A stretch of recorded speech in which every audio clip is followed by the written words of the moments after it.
Serial वसुधा के update को लेकर आ चुके हैं हम आपके बीच में। तो वसुधा अपनी फैक्ट्री को शिफ्ट करने वाली है एक जगह से दूसरे जगह, जहां पे वो पूजा रखवाने वाली है। पूजा में बुलाया है उसने चंद्रिका को, लेकिन दादी साहब को ये बात लग गई है फिर से बुरी।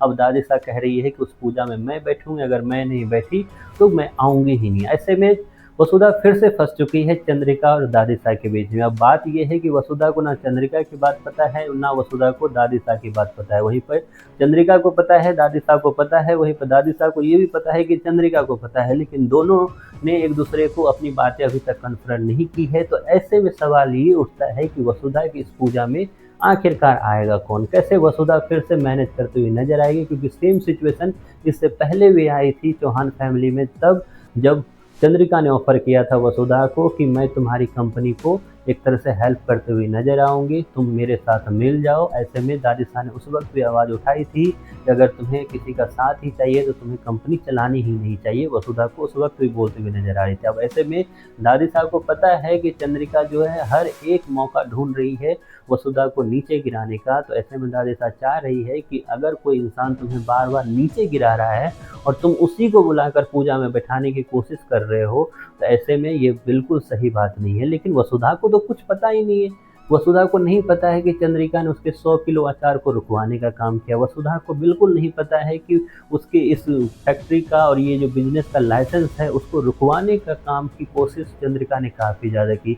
ये सारी बातें पता है सिर्फ एक तरह से किसे, तो दादी साहब को। दादी साहब इस बार बताना नहीं चाह रही है, क्योंकि इसके पीछे की वजह है इस बार दादी साहब जानना चाह रही है कि आखिरकार चंद्रिका कभी अच्छी तो कभी बुरी क्यों बनती है, इसके पीछे की वजह क्या है। तो जहाँ दादी साहब इस बात में ढूंढने में लगी पड़ी है कि ये तो मुझे पता चल गया कि चंद्रिका ही है सब चीज़ों के पीछे, लेकिन चंद्रिका आखिरकार क्यों है पीछे, इस पे जहाँ दादी साहब आपको जल्द ही ढूंढती हुई नजर आएगी, तो वहीं पर वसुधा फिर से फंसती हुई नजर आएगी इस धर्म संकट में।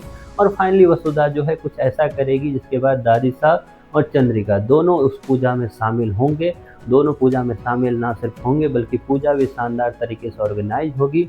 जल्द ही वसुधा की फैक्ट्री जो है अलग जगह शिफ्ट होगी और फाइनली वसुधा के जो पिताश्री हैं उनको रूम मिलेगा और वो आराम से सो पाएंगे। लेकिन कहानी यहाँ खत्म नहीं होती, ये हैप्पी एंडिंग नहीं होने वाली है। इसके अलावा भी कहानी में मेजर ट्विस्ट आने वाले हैं। वो मेजर ट्विस्ट होने वाले हैं चंद्रिका से रिलेटेड, क्योंकि चंद्रिका की ये राज जो है धीरे धीरे सबके सामने आएगी। धीरे धीरे फिर से देव और चंद्रिका होने वाला है, जिसमें देव एक वक्त में फिर से धर्म संकट में पड़ने वाला है, जहां देव को वसुधा और चंद्रिका में से किसी एक को चूज करना होगा। क्योंकि कहानी आगे जाकर काफ़ी ज़्यादा इंटरेस्टिंग मोड़ लेने वाली है। आप कितने एक्साइटेड हो इस वसुधा के सीरियल की नई कहानी को देखने के लिए?